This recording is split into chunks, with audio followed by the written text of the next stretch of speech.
తమ్ముడు మోతీలాల్ నాయక్ 7 రోజుల నుంచి ఆమరణ నిరాహార దీక్ష చేస్తూ ఉంటే ఈ రాష్ట్ర ప్రభుత్వానికి కనీసం చీమగుట్టినట్టు కూడా లేకపోవడం చాలా దురదృష్టకరం.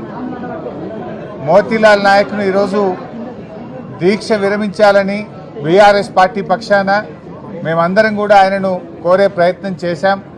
కానీ మోతీలాల్ నాయక్ మాత్రం ఇది నా ఒక్కడి పోరాటం కాదు, తెలంగాణ రాష్ట్రంలో లక్షలాది మంది నిరుద్యోగుల పక్షాన నేను పోరాటం చేస్తూ ఉన్నాను, ఈ ప్రభుత్వం నిర్ణయం తీసుకునేదాకా కూడా దీక్ష విరమించను అని చెప్పి మోతీలాల్ నాయక్ గారు గట్టిగా చెప్పడం జరిగింది. కానీ మేము ఆయనను పదే పదే కన్విన్స్ చేసే ప్రయత్నం చేశాం.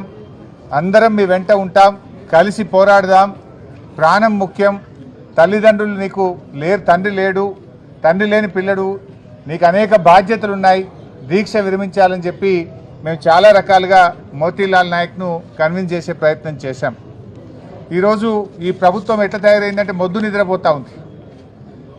ఆ రోజేమో ఎన్నికల ముందు నిరుద్యోగుల మీద కపట ప్రేమ చూపించి నిరుద్యోగులను ఎన్నికల కోసం వాడుకొని ఎన్నికల ముందు హామీలు ఇచ్చి ఇప్పుడు ఎన్నికలై గద్దెనెక్కిన తర్వాత ఆ నిరుద్యోగుల గుండెల మీద తన్నుతా ఉంది రేవంత్ రెడ్డి ప్రభుత్వం. ఓడదాటేదాకా ఓడమల్లప్ప, ఓడదాటినాక బోడమల్లప్ప లెక్క నేటి కాంగ్రెస్ ప్రభుత్వం ఈ పార్టీ యొక్క పరిస్థితి తయారైంది. ఆనాడు నిరుద్యోగుల కోసం మరి ప్రొఫెసర్ కోదండరామ్ గారు కానీ, అదేవిధంగా రియాజ్ కానీ, బల్మూరి వెంకట్ కానీ, మురళీ గారు కానీ, రేవంత్ రెడ్డి గారు, బట్టి విక్రమార్క గారు వీళ్ళందరూ అశోక్ నగర్లో కోచింగ్ సెంటర్ల చుట్టూ తిరిగారు, బస్సు యాత్రలు చేపించారు. రాహుల్ గాంధీ గారిని కూడా అశోక్ నగర్కి తెచ్చి మాటలు ఇప్పించారు, ప్రామిస్ చేపించారు నిరుద్యోగులకు. మరి ఏమైపోయింది? ఇలా మీకు మాత్రం ఉద్యోగాలు వచ్చినాయి, నిరుద్యోగులకు ఉద్యోగాలు రాలేదు. రేవంత్ రెడ్డికి ఉద్యోగం వచ్చింది, కోదండరామ్ గారికి ఉద్యోగం వస్తూ ఉన్నది, రియాజ్ గారికి ఉద్యోగం వచ్చింది, వెంకట్కు ఉద్యోగం వచ్చింది, మీకు ఉద్యోగాలు వచ్చినాయి, మల్లన్న గారికి వచ్చింది. కానీ నిరుద్యోగ యువతకు మాత్రం ఉద్యోగాలు రాలేదు. ఎందుకు మీ గొంతులు మూగబోయినాయని నేను అడుగుతా ఉన్నా.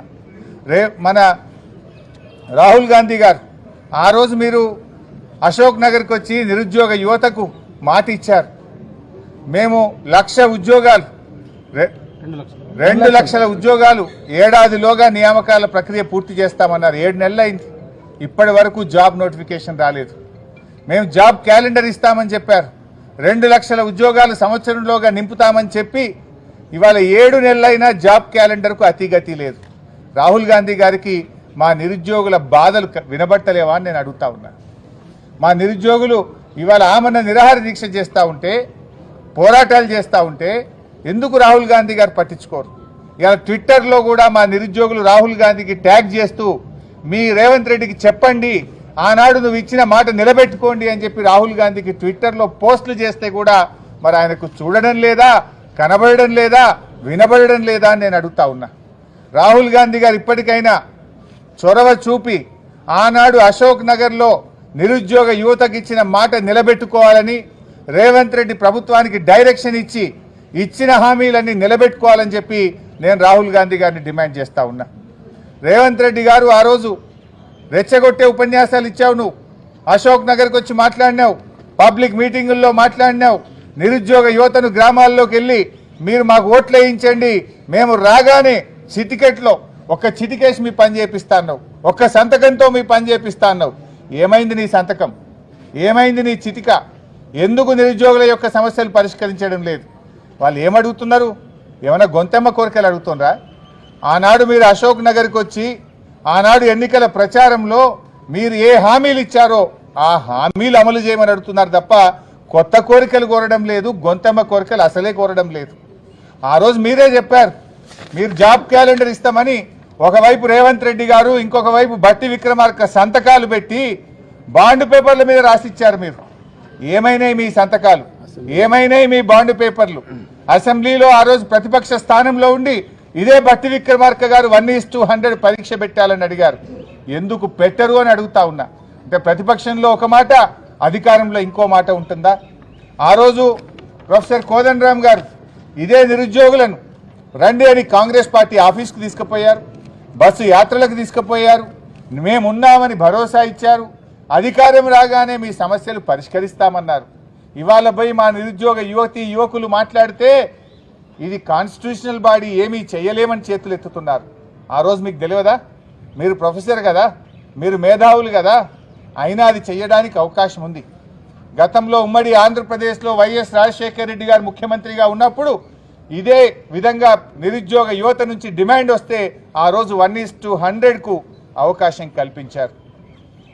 విడిపోయిన ఆంధ్రప్రదేశ్ రాష్ట్రంలో మొన్నటిదాకా ఉన్న జగన్మోహన్ రెడ్డి గారి ప్రభుత్వం కూడా 1:100 అక్కడ నిరుద్యోగ యువత డిమాండ్ మేరకు మరి నోటిఫికేషన్ ఇచ్చిన తర్వాత కూడా వారు కూడా అక్కడ చేయడం జరిగింది. మరి ఉమ్మడి ఆంధ్రప్రదేశ్లో సాధ్యమైనప్పుడు, కొత్తగా ఏర్పడ్డ ఆంధ్రప్రదేశ్లో సాధ్యమైనప్పుడు మన రాష్ట్రంలో ఎందుకు సాధ్యం కాదో రేవంత్ రెడ్డి గారు సమాధానం చెప్పాలి, కోదండరామ్ రెడ్డి గారు సమాధానం చెప్పాలని చెప్పి నేను డిమాండ్ చేస్తాను. ఇలా ప్రజాపాలన అన్నారు మీరు. ప్రజాపాలన అంటే ఇదేనా? మా నిరుద్యోగ యువకులు ప్రజాభవన్కు వెళ్ళి చిన్నారెడ్డి గారి కాళ్ళు పట్టుకున్నా వీళ్ళకి కనికరం రాదు.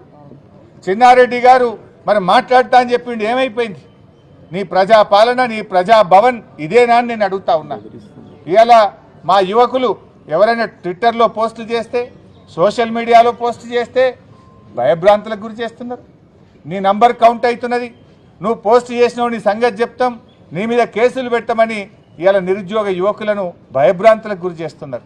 అంటే పిల్లల్ని బెదిరించడం, పోస్టులు డిలీట్ చేయమనడం, ధర్నాలు చేస్తే, హక్కుల కోసం పోరాడితే, మీరిచ్చిన హామీల కోసం ప్రశ్నిస్తే ఆ పిల్లల్ని బెదిరించడమే ప్రజాపాలన అని నేను అడుగుతా ఉన్నా. ఇదేం పద్ధతి అని అడుగుతా ఉన్నాం. ఇవాళ పిల్లలు అడుగుతున్నటువంటిది కేవలం న్యాయమైన డిమాండ్లు అడిగారు. ఆ రోజు మీరు ఇచ్చిన హామీల గురించి అడుగుతా ఉన్నారు. మొట్టమొదటి డిమాండ్ పిల్లలు అడుగుతున్నది, మీరు ఇచ్చిన హామీ ప్రకారం 2 లక్షల ఉద్యోగాలకు తక్షణమే జాబ్ క్యాలెండర్ విడుదల చేయాలని చెప్పి మేము నిరుద్యోగ యువకుల పక్షాన ఈ ప్రభుత్వాన్ని డిమాండ్ చేస్తూ ఉన్నాం. రెండవది, ఈరోజు గ్రూప్ 1 ఎగ్జామ్స్లో మరి గత ప్రభుత్వాలు ఇచ్చిన విధంగా మీరిచ్చిన హామీ మేరకు 1:100కు మెయిన్స్ పరీక్షకు పిల్లలకు అనుమతించాలని చెప్పి డిమాండ్ చేస్తూ ఉన్నాం. మూడవది, గ్రూప్ 2, గ్రూప్ 3లో ఆ రోజు మీరు పోస్టుల సంఖ్య పెంచుతామన్నారు. గ్రూప్ 2లో 2000 పోస్టులు యాడ్ చేయాలని, గ్రూప్ 3లో 3000 పోస్టులు యాడ్ చేసి తక్షణమే గ్రూప్ 2, గ్రూప్ 3 ఉద్యోగాల సంఖ్యను పెంచి పరీక్షలు నిర్వహించాలని చెప్పి ప్రభుత్వాన్ని డిమాండ్ చేస్తూ ఉన్నాం. నాలుగో విషయం, ఆ రోజు జీవో 46 రద్దు చేసి తీర్తామని మీరు హామీ ఇచ్చారు పిల్లలకు. మరి ఇవాళ ఎందుకు చేస్తలేరు? మరి ఆనాడు మీరు ఎమ్మెల్యేలుగా ఉన్నారు, ప్రజాప్రతినిధులుగా ఉన్నారు. ఆ రోజు జీవో 46 రద్దు చేస్తాం మా ప్రభుత్వం రాగానే అన్నారు. ఇవాళ ఎందుకు చేయడం లేదు? 7 నెలలైనా జీవో 46 గురించి ఎందుకు నోరు మెదపడం లేదు? ఇచ్చిన హామీ నిలబెట్టుకోవాలని చెప్పి కాంగ్రెస్ ప్రభుత్వాన్ని నేను డిమాండ్ చేస్తూ ఉన్నా. అదేవిధంగా డిఎస్సి, మీరు ఆ రోజు 25,000 ఉపాధ్యాయ ఉద్యోగాలు ఖాళీగా ఉన్నాయి. మేము రాగానే 25,000 ఉపాధ్యాయ ఉద్యోగాలతో మెగా డిఎస్సికి నోటిఫికేషన్ ఇస్తామన్నారు. ఎందుకు మరి 11,000 ఇచ్చారు? ఇచ్చిన మాట ప్రకారంగా మరో 14,000 ఉద్యోగాలు పెంచి ఆ 25,000 ఉద్యోగాలు ఉపాధ్యాయ ఉద్యోగాలను భర్తీ చేయాలని చెప్పి నేను ప్రభుత్వాన్ని డిమాండ్ చేస్తూ ఉన్నా. ఇవాళ వాస్తవానికి ప్రైమరీ స్కూళ్ళలో టీచర్లు లేరు. ఈ మధ్య స్కూల్ అసిస్టెంట్లుగా 9,000 మంది ఉపాధ్యాయులకు ప్రమోషన్లు ఇస్తే చాలా స్కూళ్ళల్లో టీచర్లు లేని పరిస్థితి ఉన్నది. ప్రైమరీ స్కూళ్ళల్లో అనేక చోట్ల టీచర్లు లేరు, ఖాళీలు ఉన్నాయి. తక్షణమే ఆ ఖాళీలను లెక్క చేసి ఈ ఉద్యోగాల సంఖ్యను 25,000కు పెంచి మెగా డిఎస్సి 25,000 ఉద్యోగాలతో నింపాలని చెప్పి ఆ డిఎస్సి పిల్లల పక్షాన మేము డిమాండ్ చేస్తూ ఉన్నాం. నిరుద్యోగ భృతి అన్నావు, రాగానే 4,000 రూపాయలు నిరుద్యోగ భృతి ఇస్తా అన్నావు. ఏమైంది నిరుద్యోగ భృతి? ఎందుకు మాట్లాడతలేవు? రాహుల్ గాంధీ గారు ఎందుకు నిరుద్యోగ భృతి ఇవ్వమని రేవంత్ రెడ్డి గారికి చెప్పడం లేదు అని నేను అడుగుతా ఉన్నా. మొన్న వచ్చి రాహుల్ గాంధీ గారు 6 గ్యారంటీల్లో 5 అమలైపోయినాయని ఎన్నికల్లో ప్రచారం చేశాడు. ఎక్కడైనా ఒకసారి రివ్యూ చేయండి. నిరుద్యోగ భృతి ఎక్కడొచ్చిందో చెప్పండి. తక్షణమే ఈ రాష్ట్రంలో ఉండే నిరుద్యోగ యువకులకు ఇచ్చిన హామీ ప్రకారంగా 4,000 నిరుద్యోగ భృతి ఇవ్వాలని మేము డిమాండ్ చేస్తూ ఉన్నాం. ఇలా తమ్ముడు మోతీలాల్ ఆరోగ్యం బాగా క్షీణిస్తూ ఉంది, కిడ్నీలో నొప్పి వస్తూ ఉంది అంటున్నారు, ఛాతీలో నొప్పి వస్తూ ఉందని తమ్ముడు చెప్తా ఉన్నాడు. ఒకవేళ మోతీలాల్ ఆరోగ్యానికి ఏదైనా జరిగితే ఈ ప్రభుత్వమే బాధ్యత వహించాలని చెప్పి కూడా నేను హెచ్చరిస్తా ఉన్నా. ఇన్ని రోజులైనా 7 రోజుల నుంచి నిరాహార దీక్ష చేస్తే ప్రభుత్వం నుంచి ఎందుకు మంత్రులు మాట్లాడారు? ఎందుకు ముఖ్యమంత్రి గారు స్పందించారు? ఏమైంది? ఆనాడు ఉద్యమాలని చెప్పి ఈ పిల్లల్ని ఎన్నికల్లో వాడుకున్నటువంటి మేధావులు నాయకులు ఇవాళ ఎక్కడ పోయిందో అని నేను అడుగుతా ఉన్నా. మోతీలాల్ ఆరోగ్యం మీకు పట్టదా? మోతీలాల్కి ఏదైనా జరిగితే ఎవరు బాధ్యత వహించాలి? ఎందుకు మీరు ప్రభుత్వం తరఫున కనీసం వచ్చి ఈ యువతులతో చర్చలు జరిపి వాళ్ళ న్యాయమైన కోరికలను ఎందుకు పరిష్కరించరు అని నేను అడుగుతా ఉన్నా. ఇప్పటికైనా ముఖ్యమంత్రి గారు స్వయంగా వచ్చి మోతీలాల్ నాయక్తో మీరు మాట్లాడాలి, వాళ్ళ సమస్యలు పరిష్కరించండి. వాళ్ళు అడుగుతున్నాయి న్యాయబద్ధమైనటువంటివి. మీరు ఆనాడు హామీలు ఇచ్చినే. నేను అడుగుతా ఉన్నా, రాహుల్ గాంధీ గారు మీరే కదా ఆనాడు అశోక్ నగర్ లైబ్రరీకి వచ్చింది.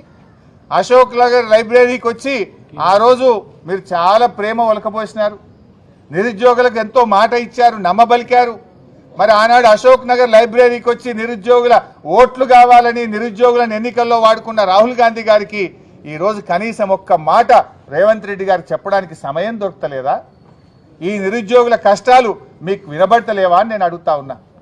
ఆనాడు మాత్రం మీరు తిరుగుతారు, అశోక్ నగర్ లైబ్రరీకి వస్తారు, ఛాయలు తాగుతారు, అశోక్ నగర్లో మన కోచింగ్ సెంటర్ల చుట్టూ తిరుగుతారు, జిల్లాలో లైబ్రరీల చుట్టూ తిరుగుతారు, బస్సులు ఇచ్చి బస్సు యాత్ర చేపించి ఓట్లు డబ్బలేయించుకుంటారు. ఇవాళ గద్దెనెక్కిన తర్వాత గుండెల మీద దంతరా?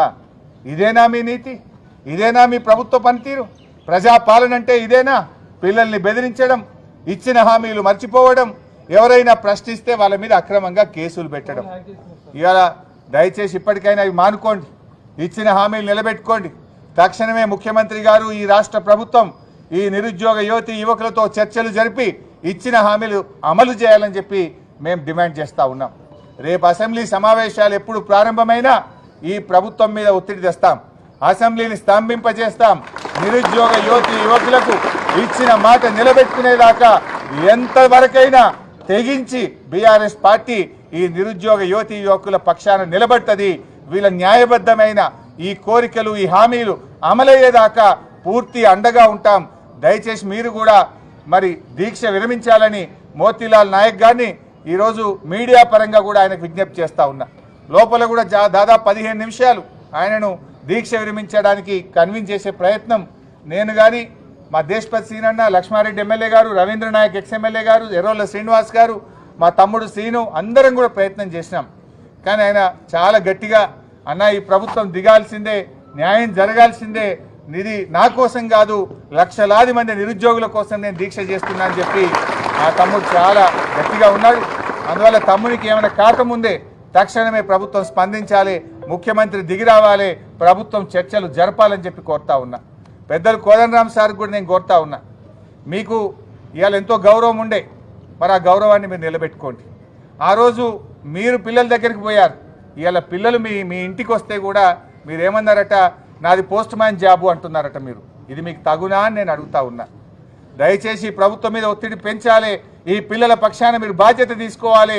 ఈ పిల్లల యొక్క న్యాయబద్ధమైన హక్కులు వాటిని ఈ ప్రభుత్వం చేత అమలు చేసే బాధ్యత పెద్దలు కోదండరామ్ గారు తీసుకోవాలని చెప్పి కూడా నేను మీడియా పరంగా వారికి కూడా విజ్ఞప్తి చేస్తా ఉన్నా.